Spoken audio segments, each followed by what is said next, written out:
Wife, mother, Duchess. A journey from working class to Windsor. Kate Middleton's rise to royalty and influence is of international intrigue and admired the world over.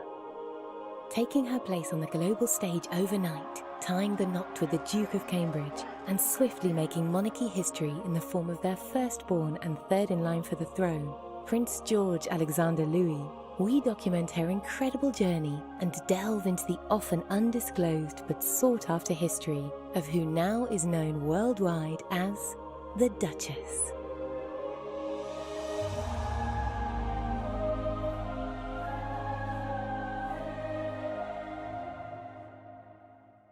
She is probably a good example of one of the best things that the royal family has done for years.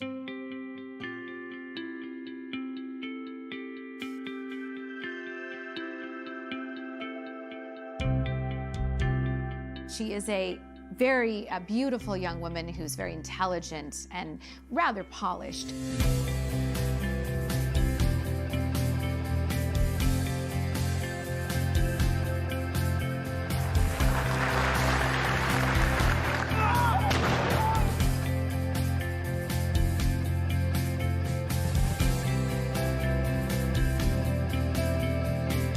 You can say anything you like about the Duchess of Cambridge, but you can't accuse her of not being impeccably well brought up.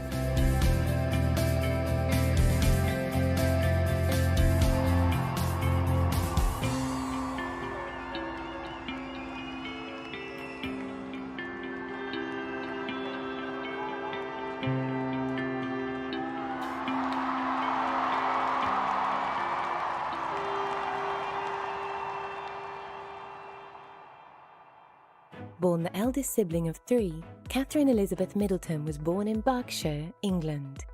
Raised by mother and father, Michael and Carol Middleton.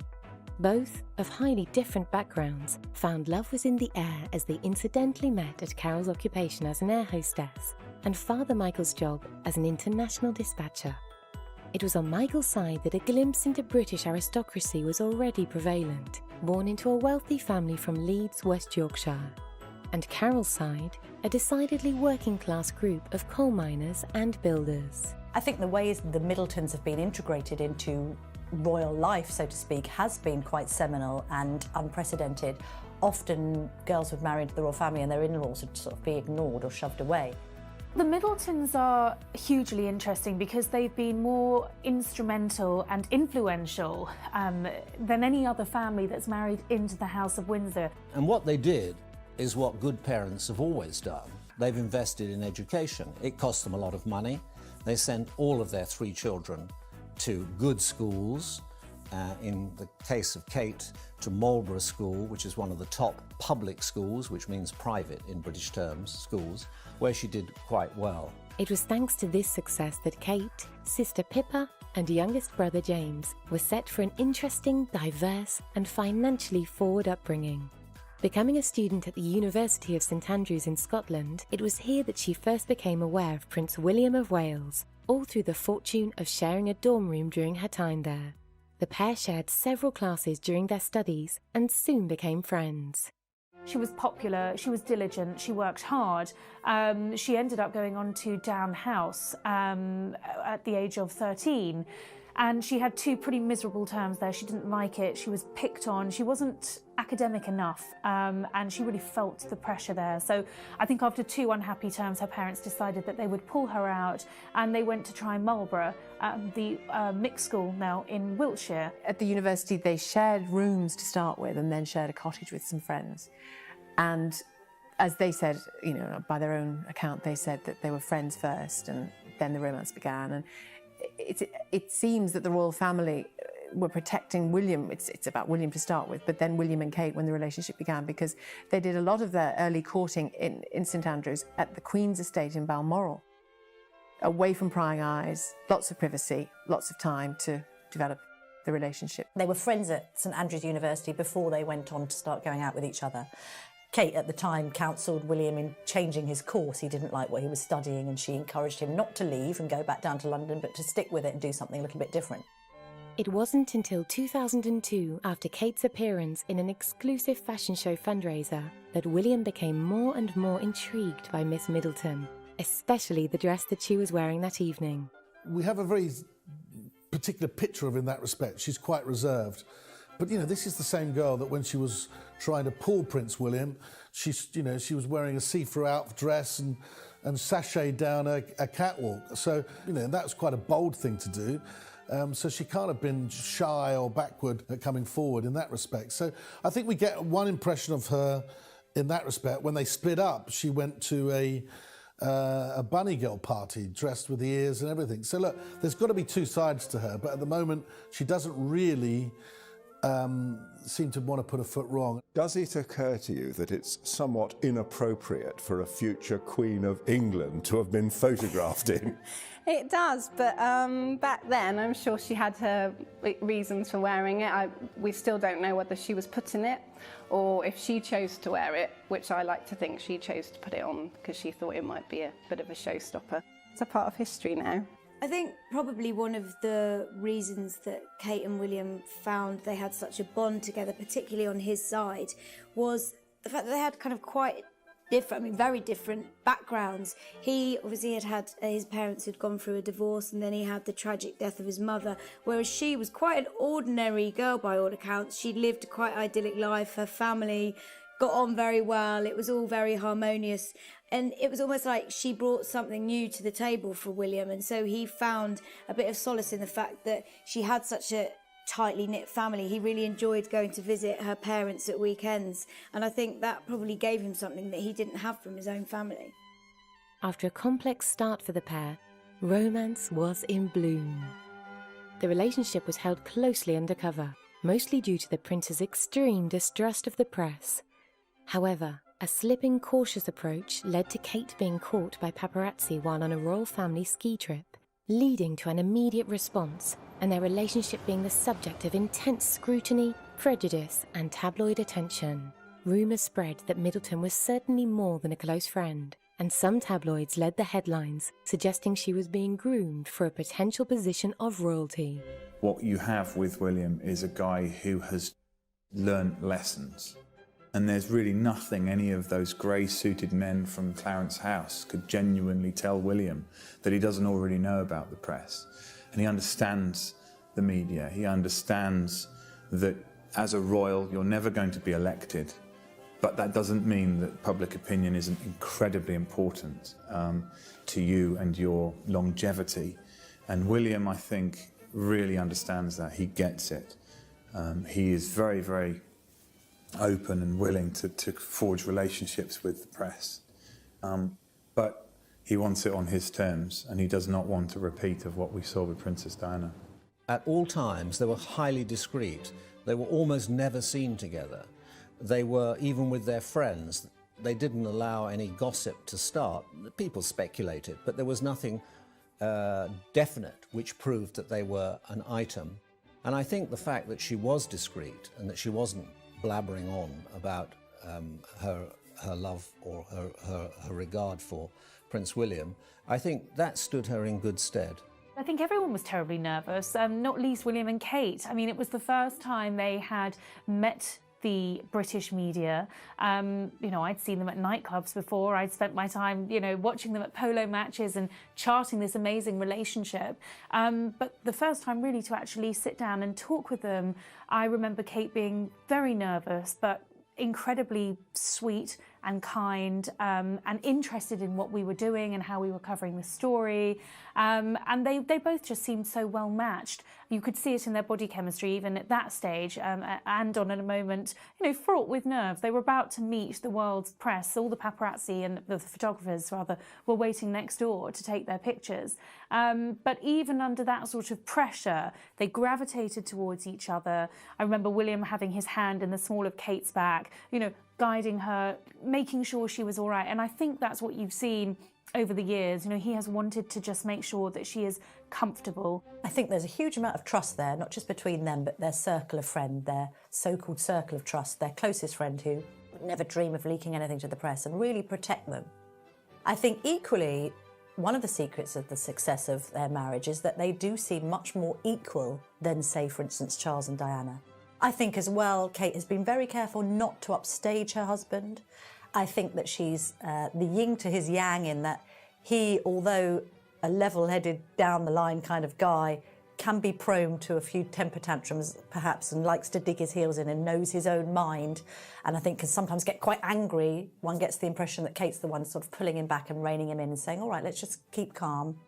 And I think as well, why Kate's brilliant for William is she has been so well brought up in such a loving and stable family, the kind of family, let's face it, the Prince has never really had, that's hugely grounding for him. And actually her middle-classness and her lack of aristocratic airs and graces and the fact that she isn't royalty is no bad thing, because it dilutes the royal family a little bit and it reminds this man who has been brought up knowing nothing else but royal life what real life is like. And I think for their children that provides them with a much better grounding with which to grow up. Never before have members of the royal family been seen in the same way as we view celebrities, but Kate and William are a very good-looking pair, and because they come across so down-to-earth, I think we're viewing them in a completely different way. And Kate is already eclipsing all these A-list stars like Jennifer Aniston, Gwyneth Paltrow. She's the one that people want to know more about. She's the one that people want to dress like and just want to absorb every bit of information there is about her, which is quite exciting. This is a young woman who really wasn't raised in the public eye to any degree, and also isn't a naturally gifted speaker. So with all the attention on her, and she's quite shy as well, it just complicates things and makes it very difficult. The first time we really got to hear her voice was in the interview when William and Kate announced their engagement, when she wore that very famous and much copied Issa blue dress. No, I really didn't expect it at all. I thought he might have sort of maybe thought about it, but no. It was a total shock when it came, and very excited.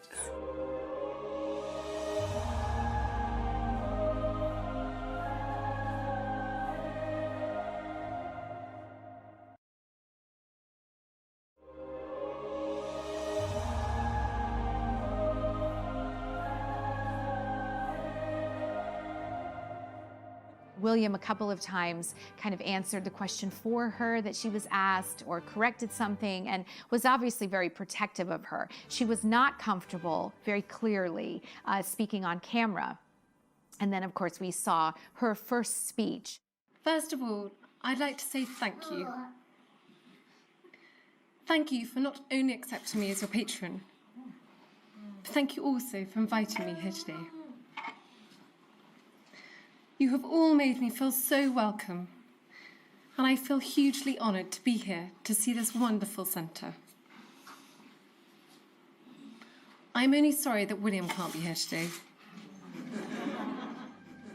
It's very difficult, I think, for anybody who's come from the outside of the royal family to a full-on public figure to be brilliant at public speaking straight away. Prince Harry seems to have got it almost instant. He's an excellent orator, and he does it with natural charm and fun and a degree of wit. I think that there's no doubt that Kate was very nervous when she started her role as a Duchess and speaking publicly. In her role as the patron of the East Anglian Hospice, she had to make a public speech. I thought she did very well, but it was a little stilted, a little disjointed. I think she would probably admit that she was more than a little bit nervous when she had to make it. But in time, I think she's improved. She's undoubtedly had some help, I would think, from external advisors. I mean, Princess Diana herself used Peter Setterland to help train her in public speaking. In fact, she used to have marbles put in her mouth to help her speak more clearly. I don't know if Kate's gone to that extreme, but she certainly has improved. She's certainly more confident. And from the time I saw her when she delivered her first speech to the one she delivered in Singapore, she was much improved. The couple's official engagement was announced in November 2010 during a vacation to Kenya, where William presented Kate with his mother's engagement ring.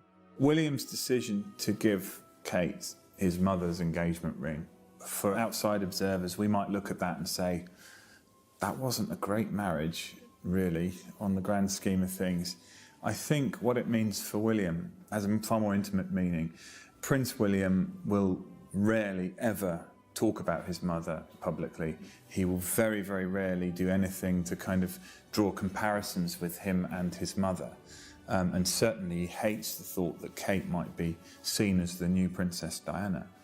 But his decision to give her his mother's engagement ring, I thought, was very significant, because it sort of showed that William wanted his mother on his big day to be right there at the very heart of what was going on. And actually it was quite, you know, in a non sort of soppy way, I thought it was quite touching. And the ring gives us all permission to look again at this union, particularly because Charles and Diana's marriage went so bad and began, we now know, on such rocky foundations. You know, it may be that we're imagining it, we're just hopeful and optimistic, but it looks like this one is different. It looks like this one is very much a personal choice of the two people involved, clear and simple. And I think people would have inevitably made those comparisons privately. I felt on the day when it was obvious that was the ring he'd given her, I felt that was his way of taking control of that narrative and taking control of that story. That's what I think it was. William and Kate, to me, are about the future. I don't like to look back and compare her to Diana, because she is her own woman, and William and Kate, I think, have their own idea of what they want to do. The couple then announced plans to live in North Wales, where Prince William was stationed with the Royal Air Force after their marriage. Well, actually, William has got a kind of cake-and-eat-it scenario, because he's gone and retrained as an air ambulance pilot, which means he can remain flying, which is his first love.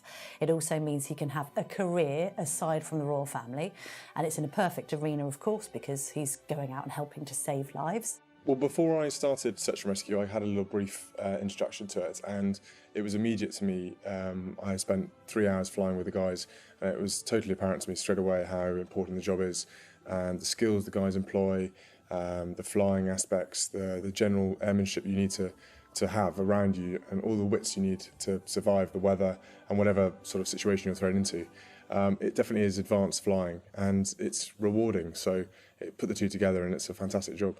I think it's important that he has that time where he feels he's doing a proper job, as well as the time when they spend together, when they are working together as members of the royal family. No, I was with you. It's pretty rich coming from a ginger, so I'm quite happy to take that on. It's fine. He's a good-looking ginger, it's all right. Peter's both. After the official announcement of the pair's engagement, it was 6 months after, on April the 29th, 2011, that the marriage was to commence. The marriage, the ceremony, the wedding, just actually puts a seal on what everybody has been aware of for a long, long time. As Prince Charles said when he was asked about the engagement on the day it was announced, well, he said they'd been practicing long enough. So maybe we just ask your reaction to the wedding, please, sir?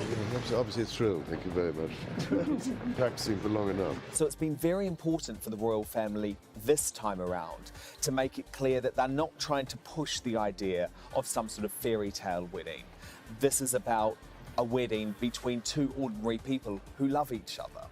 And so they wanted to really par down all of that frivolity. So the dress was much more simple. For example, Kate arrived at the cathedral in a car rather than a coach. And so there were a whole load of subtle differences throughout the day to make that very, very clear. Closer eyes were on the dress that Kate was due to wear, designed by Sarah Burton, a fact that remained a secret until that day.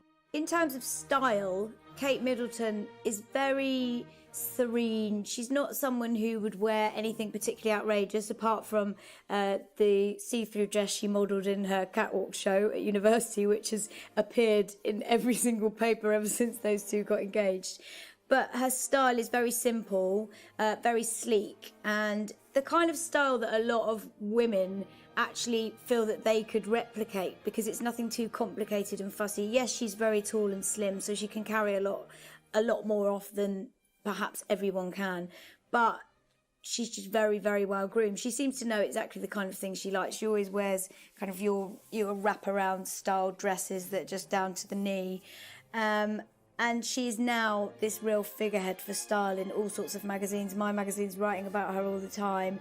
So it's her dresses and particularly her hair and how you get it so glossy. I think Kate Middleton has enough courage and an individuality to choose from all over the world who she wants as her designer. Well, believe me, the decision about what dress designer all of the Middletons were going to use raged for some time, and it was a really difficult decision for them. For example, Carol Middleton, she was going to have a dress designed by Linda Chirac, and then she shoved that out of the way at the last minute because all of these women knew picking a dress designer was so important. Tying the knot at Westminster Abbey in London, all eyes were on the most important royal wedding since that of Charles and Diana. This is when the British come to their own. We have all the equipment, we have the household cavalry, we have the wonderful carriages, we have those ancient Rolls Royces, and there's a great spirit here, a spirit I think you could say was evocative of 1981 and the wedding of Prince William's parents, Charles and Diana. There's a real enthusiasm for it. What my opinion of the dress was that it was youthfully regal. It was modern with a classic twist to it, which was fantastic because I didn't want Kate to sort of lose touch of Kate in the whole pageantry of this occasion.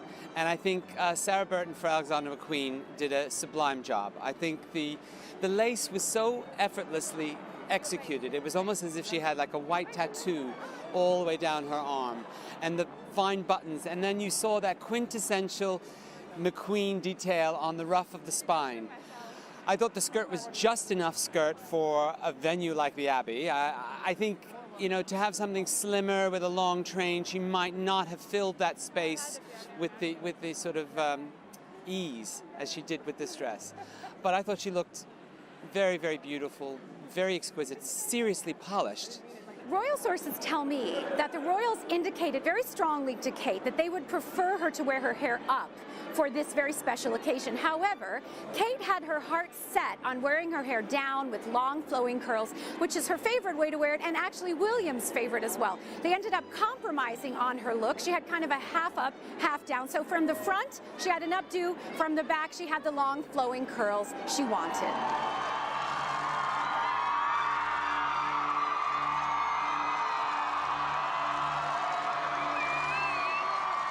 It's just so nice to have something, a fairy tale to lift your spirits in this world today, isn't it?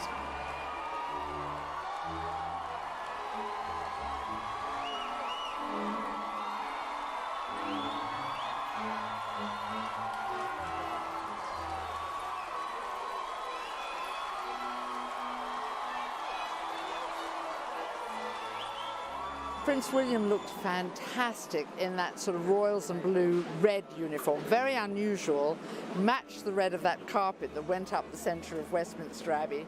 He looked marvellous, and the white gloves when he was waving at the crowds, he looked the dashing prince. If only he could have ridden up to Westminster Abbey, he would have been the perfect prince, wouldn't he? William and Harry, when they came out, I mean, it was all about metallics, wasn't it? I mean, especially with Harry, with the gold braiding and frogging. I thought William's choice of the red was fantastic. I mean, Kate's heart must have gone pitter-patter completely when she saw her prince standing there. And I caught that glimpse of Harry when he took a sideward glance at seeing Kate while William turned the other way, and he said to his brother, "She's beautiful." And that was really, really charming between the two boys. And it was very important to Kate that William be surprised when he saw her. And he certainly seemed to be even getting a touch emotional when he turned and finally looked and saw his bride. Of course, Harry at his side was peeking the whole time and even was overheard saying to William, "She's here, she's here." It was a very exciting moment, very romantic moment.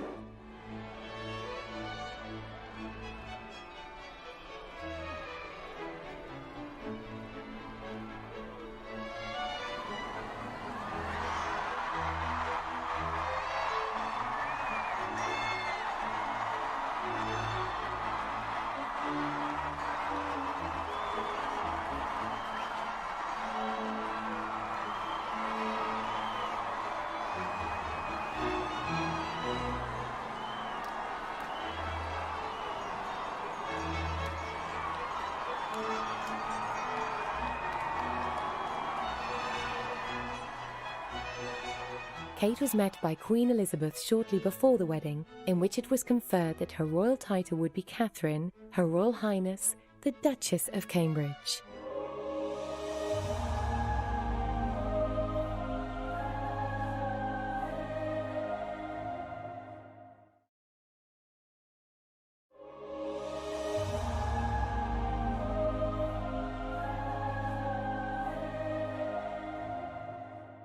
From the beginning, Kate Middleton had a great deal of support from the royal family, which was really instructed by the Queen, to make sure that she knew as much as she could possibly know in what to do in every situation. Bearing in mind, of course, she didn't really grow up in this world. There were things like learning how to get out of a carriage without exposing your modesty, learning how to bend down and receive flowers from a young girl without exposing your modesty, and things like that you would never think you would have to learn, but of course a woman in her position would certainly need to know. How to weigh down the hem of your dress to make sure it doesn't blow up in the wind. There were all kinds of small details, little bits of etiquette, how to sit, who to curtsy to, who not to curtsy to, what fork to use, whatever else that they felt she needed to know. She was actually given lessons on how to be a royal wife. Kate hopefully stepping up a little bit more and taking on more responsibilities in her own royal role and growing in confidence into her royal role. It is still early days, but I think there's a sense that we want her to perhaps reach out a little bit further than she has done. But it's going to be softly, softly. They're in no rush, that couple. People forget William isn't heir to the throne, his father is. He's second in line, so there's still time. And the Queen is still going as strong as ever. So at the moment, I think maintaining the status quo is key. You know, once you married into the royal family, you became a Windsor, and that was that. Well, it was different when Kate and William got married, and when William asked Kate to marry him, he made it very clear that she wouldn't have to leave her family behind her once she married into his family. He promised her that they'd always stay a part of the family, and they have done, whether it's joining the Queen at Ascot or being on an important barge within the Queen's fleet at the Diamond Jubilee celebrations. Given she is a commoner, the royal family have a high opinion of Kate. Prince Charles in particular was close to her from the early days. Camilla has obviously become involved. Camilla Parker Bowles, now Prince Charles's wife, has become involved and even took her to lunch quite publicly before the wedding as a real show that she's accepted Kate into the fold. The Queen and Prince Philip haven't met her as many times, but you wouldn't expect them to because they are still much more formal and ceremonial in terms of how they live their life. But they did, just the week before the wedding, manage to meet Kate's parents, which was quite significant too. Given the history of previous royal weddings, the question was how sustainable the relationship between William and Kate was going to be, and how long their partnership would last. However, it was clear that this was not your average pairing, and it was an opinion held high that their romance and longevity as a husband and wife showed no signs of stopping. I think the prospects for William and Kate's marriage are extremely good, and the reason I think that is because, quite uniquely for a royal wedding, their relationship grew out of cold winter nights spent in a university digs having spaghetti bolognese and talking about anything other than being a prince or princess. Their relationship has grown out of being just William and Kate. And I think that that's something that throughout their married life, as much as they can, they will try and retain. And if they do, then the prospects for them staying together for a long time will be very good. I think Kate and William have a good chance of making this work. They are both very committed to the monarchy and making kind of a united front, whatever personal problems they might have. Kate has proven herself to be a team player. She's proven herself to be discreet. She's also proven that she's willing to put her own interests behind the interests of her husband. I think also they've been together for 8 years. They've seen each other through a variety of circumstances, and William seems to be doing a much better job of preparing Kate for royal life than Charles did for his mother. So Kate has a support system in William. She has a support system in her family, which Diana also didn't have. And she has a man she's known for 8 years, and she spent an awful lot of time getting to know. I think they've got a good shot. They're a stable, happy family. They represent what is good about marriage and what is good about having an extended family. And the royal family themselves, that is part of their role. and I'm sure the Queen is delighted with that. It's tough being married, whether you're a prince or you're a pauper. It's tough. You have to work at it. It's a constant renewal every day. I'm sure that they will have their problems. They've had some problems in the past, but they've come through those problems. And as they say famously, what doesn't kill you makes you stronger. And I think they have got a very, very good basis for the marriage ahead. It was inevitable that when moving into royalty, Kate would have her fair share of comparisons to the late Princess Diana. Becoming Duchess of Cambridge left fans of the monarchy curious of how she would settle and her similarities to William's mother. People are always asking me, well, how alike is Kate to Diana? And I always say that they're actually incredibly different women. They look very different. You know, Diana was blonde, beautiful and leggy. Kate's beautiful and leggy and brunette. They're, you know, they look very different. They are very different people. And I think particularly in the early stages, there was a desire, largely by the press, to sort of see how Kate would live up to Diana's image. And I remember William saying that there was no expectation, that these were big footsteps, and no one expected Kate to fill them. And I think what Kate's done, which is so commendable, and you really have to take your hat off to her, is she's forged her own identity within the royal family. She hasn't tried to emulate Diana. You know, she's a style icon, but I'd say she's quite a reluctant style icon. She's wanting to put her stamp in other areas. Within the comparison, there are huge differences. She's 10 years older than the Princess of Wales was when she married Prince Charles. She's more educated. She's more experienced. She comes from a very stable family in which she's clearly very happy. Diana didn't have those things, did she? She had huge charisma, huge inspirational things that she did, and she had massive natural ability with people. You know, we've all seen it, we all know it. It's well documented and accepted. But Kate Middleton looks to be a different creature, and I think she'll just show that herself. And you couldn't try and measure yourself against Diana because she was a really unique kind of character, wasn't she? You know, she was a really unique personality. She's not necessarily seen as an icon like Princess Diana was, and I think that's because Diana was had frailties and faults as well. Kate hasn't really put those out there. She's almost too good to be true sometimes, and I think a lot of younger people find the overwhelming privilege that she has and the fact that she maybe stuck around too long to marry Prince William as both seeing a little bit against her. And I think were Diana here, I think she would approve of Kate Middleton. She might feel like some mothers do, oh dear, I don't want to lose my son to any woman, you know. But I think she would approve. She would see in Kate Middleton some admirable qualities, and she'd feel that her son would be safe with her. I'm sure of that. I think she would approve of it immensely. I think it's really important that she doesn't look anything like her. I was thinking that the other day when I was looking at the engagement pictures. She's a beautiful woman. She's developed a style that's very classic. It hasn't changed dramatically over the years, but it's just a classic, more groomed version of what she always was, it seems to me.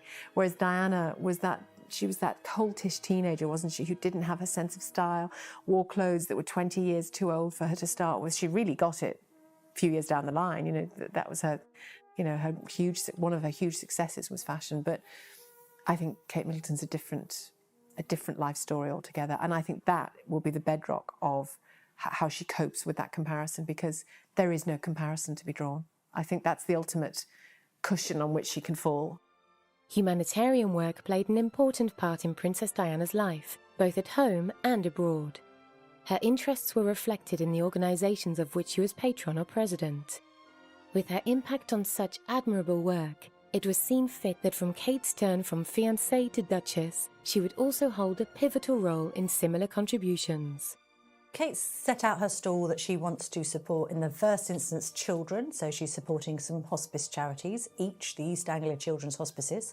She's equally decided to be a volunteer scout, so supporting children out and about, enjoying country pursuits as she does. She's also been involved in action on addiction, so she's saying that she wants to help people. She thinks that addiction is the root to quite a lot of society's ills, be it children or their parents, and so she wants to get involved in that. And also, because she studied history of art and is a keen artist and photographer, there's her patronage of the National Portrait Gallery and other artistic pursuits.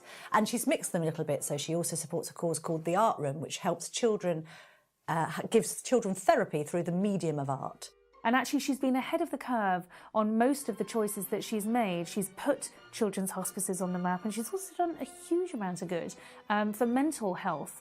It's another cause that she's very much behind. So she will know how important she is as a patron to those charities, to put them in that international spotlight, and she won't want to spend too long away from them.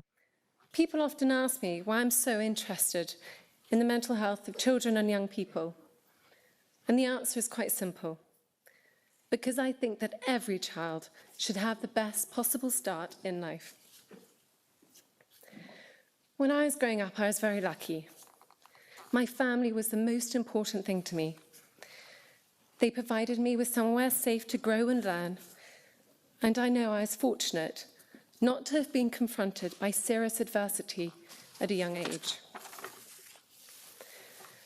For some children, maybe there are some here today, I know that life can sometimes feel difficult and full of challenges. I think that every child should have people around them to show them love and to show them kindness and nurture them as they grow.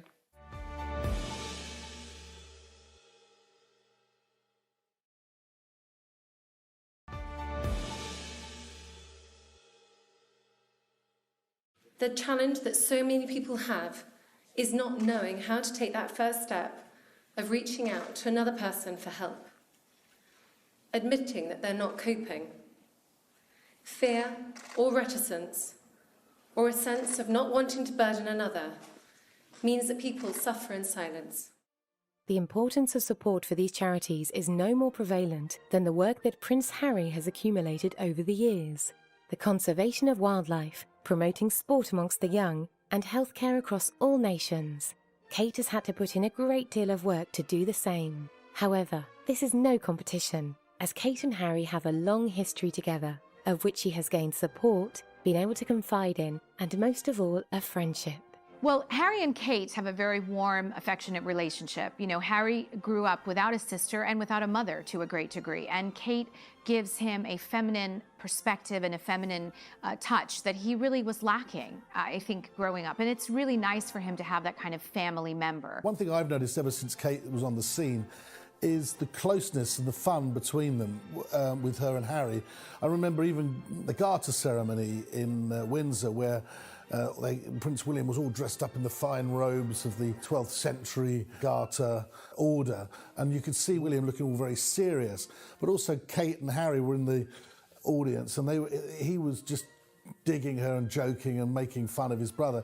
And I'm sure that happens quite a lot, because he is a joker, he is fun, and it's quite a good relationship, I think, for her to have Harry as a brother-in-law. Prince Harry is somebody that's this lovable rogue. The British press can't get enough of him because he's this real naughty character, and you've never known a member of the royal family to behave like him. He's the one you can always rely on for making the biggest gaffes possible. He'll turn up to a party in a Nazi uniform, completely unthinking about what he's doing. He'll go to lap dancing clubs. He's always seen stumbling out of nightclubs looking very squiffy-eyed. You can guarantee he's the one that's probably the last person standing, the last person to have the drink. And I think there's something really appealing about that. But the great thing for him is that it's almost that Prince William is the heir and Prince Harry is the spare. Friendships within the royal family and charity contributions aside, the question on the lips of the nation, after William and Kate tied the knot, was how long it would be until the world would see a royal baby. For some, it was an agonising wait, until an official announcement in December of 2012 that the Duchess was pregnant. Obviously, there'd been an awful lot of anticipation as when Kate was going to announce that she was pregnant. I mean, in fact, I think the announcement was suggested for about 6 months beforehand. Everyone was writing in the papers that she was pregnant. The palace had put out the official announcement as she was en route to the hospital, because she'd had problems with the pregnancy, and it was felt that William and Kate didn't want to even tell the Queen or Prince Charles that she was pregnant until they were absolutely certain everything was okay. The birth announcement for Prince George did not go according to plan. Kate was forced to announce prior to being 12 weeks pregnant that she was in fact expecting because she was hospitalized for very, very severe morning sickness. You know, William and Kate had talked at length about how they wanted to make this announcement to the world, and it certainly wasn't going to be this way and at that stage in the pregnancy. Most celebrities, particularly royals, wait until that first trimester is finished before they make any happy announcements. But because Kate was taken very suddenly to the hospital because of her severe morning sickness condition, the palace was forced to issue a statement as to why she was there, and the news of the pregnancy was leaked. Well, back in 2013, there was huge celebration over the birth of Prince George. I remember broadcasting for numerous international networks outside Buckingham Palace. Of course, it was the great Kate wait. I mean, we didn't know when this little baby was coming along, but when it was announced that the Duchess had gone into labour, I mean, there was no space in that press pen, I can tell you. We were all very, very squashed together. When news broke of Kate actually having given birth, I think at 8:34 in the morning on that Saturday, the press obviously instantly started speculating, well, will she leave today? And thinking as a mother, I thought, yeah, she definitely will, because you don't necessarily want to hang around hospitals too long, even if they are the Lindo wing and private and offering all frills. People were sort of looking at their watches thinking, can she do this? Can she have a baby by breakfast and be home at Kensington Palace for tea? And when we got wind of the fact that Kate's hairdresser had gone into the building, we knew, oh, hang on, you know, she's going to make an appearance. And in vintage Duchess of Cambridge style, she turns out in high heels and looking effortlessly elegant, even though she's given birth just hours earlier, which is a testament to her and how she's able to cope. Not only, I think, in the limelight, but just in this, with this pressure of having to present herself in a certain light. And I think, you know, hats off to her. Whether you love or loathe monarchy, any mother out there will say that it was a pretty good effort to look so good. There was excitement in the air all around the country. It very much reminded me of the feeling of the royal wedding day when William and Kate got married. Everyone was universally happy. Everyone was constantly checking the news feeds on their phone and on the television in order to see, waiting for William and Kate to come out from the hospital for the first time, holding the new baby prince. I have several friends actually with news organizations who were standing outside the hospital that day, waiting hours after hour for William and Kate to come out. And actually, they came out quite a bit later than expected because typical William and Kate strategy fashion, they were greeting and thanking every single member of staff at the hospital personally for the very smooth birth. They wanted to make sure they thanked everyone from the cleaner to the midwife to the surgeon to say thank you very much. So they did actually take a long time to emerge. When they did, Kate was roundly praised in the press for her choice of dress.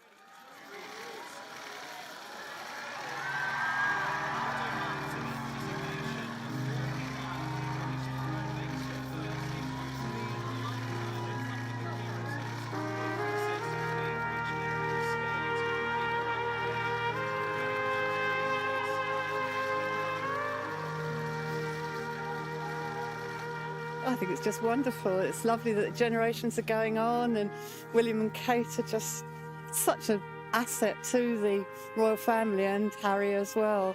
Well, it's kind of surreal to think that royal blood is this close to us at this very moment.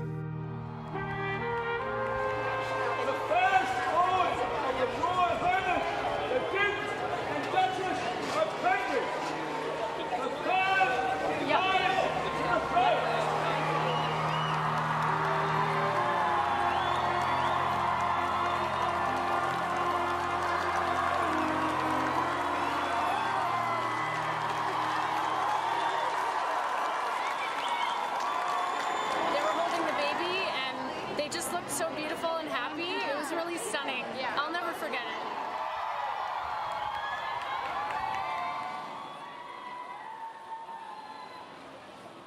Commemoration of Prince George's birth.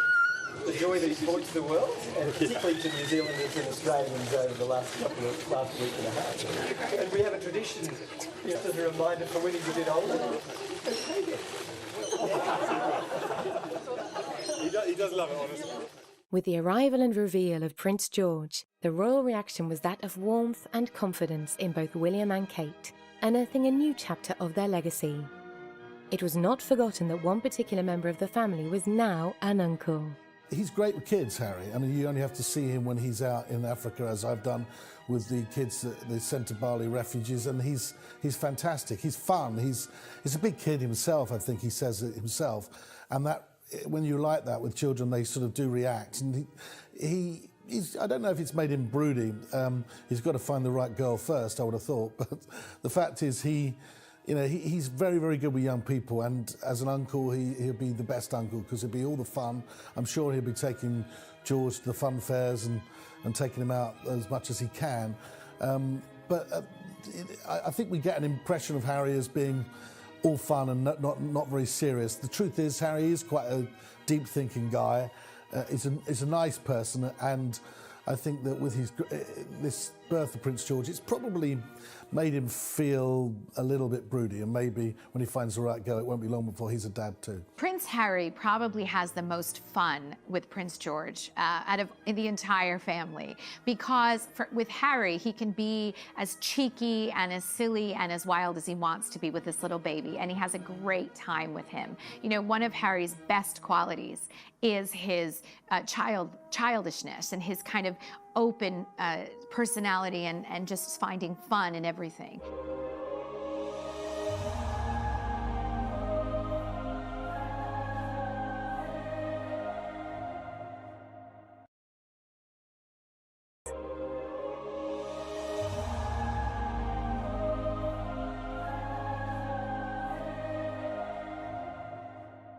And he really connects with George because George, from all accounts, is a baby with a huge personality and character. He doesn't just take a bath, he's splashing, constantly trying to get all the water out.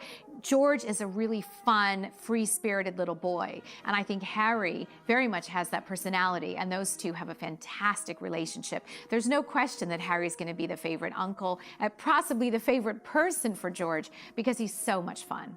Another curiosity of the general public after Prince George's birth was that of following in royal footsteps, most notably the path of education he would lay and the social interactions he would have with other children born into royalty. Friends form the basis of a healthy maturity and are a key factor in development, so the curiosity stood strong as to who George would spend his early years playing alongside. In answer to who will be the royal baby's friends, well, obviously William and Kate have got their own friends who've got children of similar ages, so play dates have been arranged with them, and equally George's godparents have their own children, so they'll be mixing there in a social setting. Equally, you might have to remember that there are other great-grandchildren now that are of a similar age, so William's cousin, Peter Phillips, has got 2 daughters. You've got Zara Phillips, who is Prince George's godmother. She's got a little girl, Mia. Apparently, when those 2 babies got together and had a play date, it was, according to Mia's father, Mike Tyndall, the rugby player, absolute carnage, and food was being thrown around and not going in either of the babies' mouths. So you've always got scope for a friendship there. But I think gradually, like as with any child, you know, there will be children who the child meets as well through school. They will follow a very similar pattern to their own parents, and I include Kate in that because she was privately educated like William from the start. I would have thought that the schools in Notting Hill, Ludgrove, both of these schools would be appropriate, and then move on maybe to Eton or even a day school, St Paul's, Westminster, something like that. My feeling is, though, that with both William and Kate being educated privately, Kate at Marlborough, William at Eton, that they would follow a similar pattern, simply because it's difficult, I think, for someone who's going to be the future king to be seen as just one of the boys or just normal, because and therefore somewhere like Eton would give them, or even some of the other top public schools like Westminster, St Paul's, would give them the peer group that would be easier for them to be educated in, really. You know, Prince William is a very loving, warm individual, and he and Kate have a very solid and affectionate relationship. They want that to translate to their children, and although they do have some support staff, they have kept it to a minimum because they don't want outsiders in any way affecting the dynamic of their close family unit. Following on from the birth of the future prince, in an unexpected short time, it was announced that there was not just one royal baby on the cards. In 2015, it was revealed that the Duchess was again pregnant with her second child, and with much less complications than with George. Both William and Kate were happy to announce that Princess Charlotte was on her way. And again, the world stood still as happiness reigned over the monarchy with the prospect of a baby sister for their son. Well, I think when it was announced that they'd had a little girl, it was a great cause of national celebration. Of course, a little sister for Prince George, the daughter that Prince William had always wanted, the granddaughter that Charles had always wanted, but actually, historically, a really important little girl because she will hold her place in the lineage of succession. The antiquated male primogeniture laws were outcast just before Prince George's birth in case he had been a little girl. Now, had those laws not been changed and had the couple or are the couple to go on and have another child that may be a boy, well, Charlotte would have lost her place in succession. With the laws being changed, she will hold on to that position. She is the fourth in line to the throne, and no little boy born hereafter will take that place away from her. So she is historically very, very important. Well, Charlotte's birth certainly does herald the dawn of a new era for girl power in that we have a girl in a prominent position at the senior end of the royal family. Obviously, we've been used to the Queen, the ultimate exponent of girl power on the throne, but we face the prospect now of 3 kings in line, so we're not going to see another woman on the throne for many, many, many years. So how lovely to have Charlotte in this role, bringing up the rear. She's rather unkindly called the spare to the heir, as Prince Harry is, but as he has proved himself, it's a role that you can make your own, and I'm sure all eyes will be on Charlotte. In fact, there'll probably be even more scrutiny on her because she's female.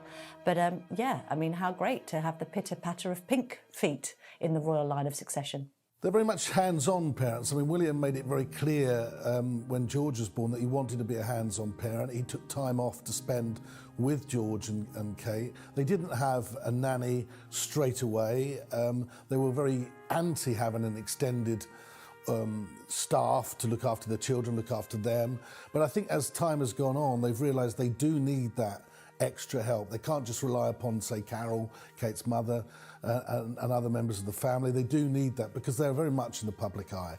But William, in particular, wants to be a hands-on parent. Kate, too, doesn't really want to pass on the responsibility of motherhood either. But, you know, when you're in the royal family, when you're in the public eye, it's very, very difficult to do everything. And I think that even Kate and William have found that, and so they are now realising that it's important to have the extra help that they require. I absolutely love it, and it's actually what I thought would be the name. I mean, Charlotte was picked as one of the top names that they predicted, and of course to have Diana in the name is perfect.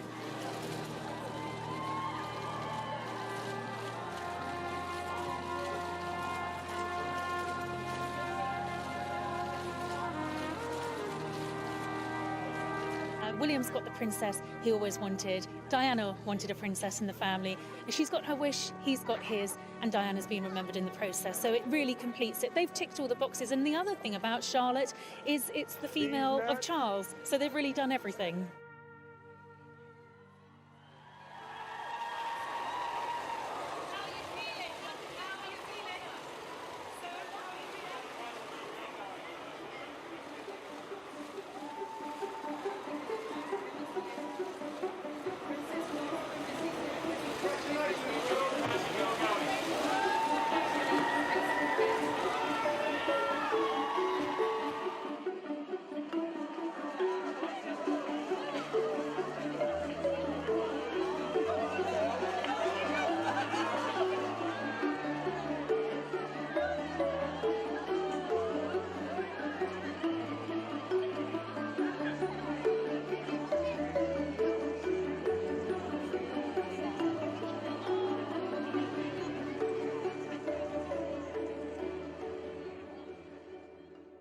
Defying the odds set against her, the Duchess of Cambridge has proven to the world that she could not be more deserved of her position, and it is worldwide acclaimed that her commitment and love to Prince William allows this fairy tale to continue its life. The shock of Princess Diana's death and tumultuous time when married to Prince Charles is now seen as merely a shadow in the future of the royal family. Gone, but not forgotten. It has always been clear that Prince William found something in Kate that we had all hoped for. A new sense of motherly love. You have to remember that as much as Princess Diana is famous for her warmth and just closeness to her boys, they very much did not have a secure, stable, warm family environment growing up. Their parents were divorced. It was very acrimonious for quite a few years. Their father is quite famous for being cold and distant, at points very aloof. There really wasn't a kind of happy family for either of those boys. And seeing it in the Middleton family has made a fantastically huge impact on William, and it is precisely the kind of dynamic that he wants to bring into his own family life. Kate has made William so happy. She'd be competition in the glamour stakes. You know, Diana was an incredibly beautiful woman. She loved her couture. She loved to wear clothes as a fashion and power statement. But I guess she'd probably be taking Kate shopping, and I think they would have probably had a great friendship. But most importantly, she'd have loved Kate because Kate has given William what he always wanted, a wife to love and a beautiful family and great happiness. Yes.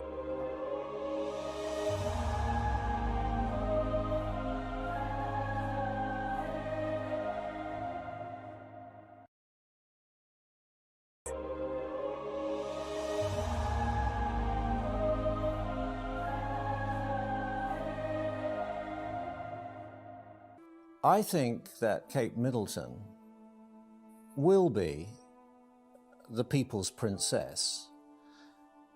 She won't be condescending to the ordinary people. She will be her own self.